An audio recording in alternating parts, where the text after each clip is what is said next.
like saying he had business to handle. So come like 6, 7 o'clock that night, I'm calling him. I'm like, where the hell is he at? He ain't called me. He ain't text me. The night passed by. I fall asleep.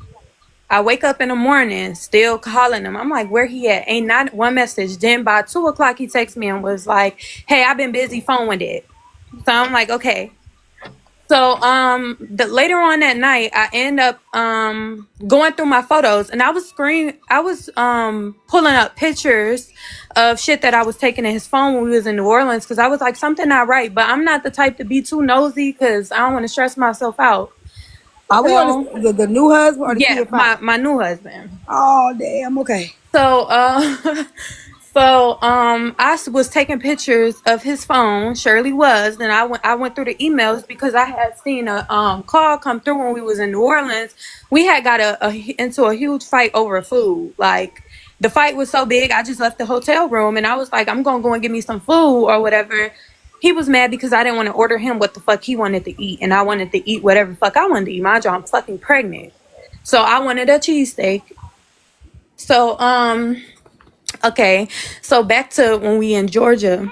So I tell y'all, we get back home. He say he got to go handle some business.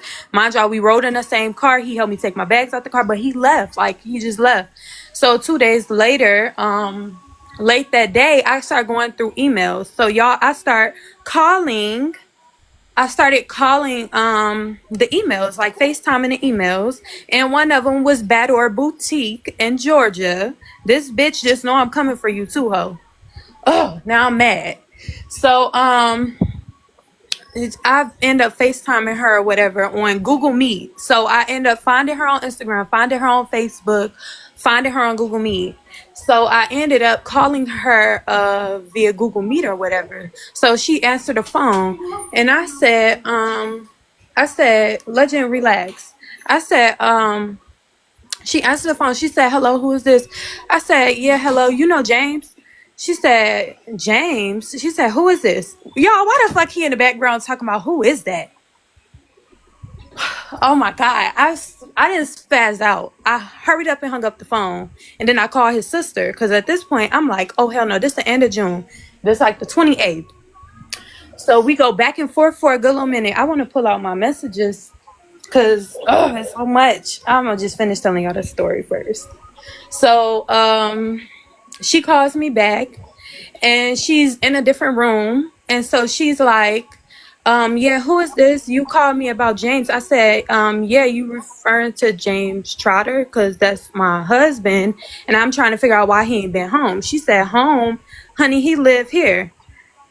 So I'm like, okay, cool. So I hang up the phone again in her face, y'all. I was heated. I don't know what was going through my mind, okay? I kept on hanging up the phone and then because I wasn't mad at her. I was mad at him. She was never the reason why I was mad. I'm mad at him because he betrayed my trust, and that's just what it is. So I'm hanging up the phone, picking up the phone, calling her back.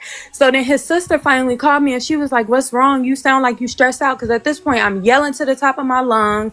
I didn't got my car keys. I'm about to pull up his fucking location, call the fucking phone company to figure out where the fuck he was at. Y'all, I was livid. Like, I was so mad.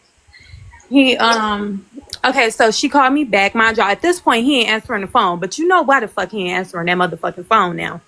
So she calls me back. I said, bitch, not calling her a bitch, but I'm like,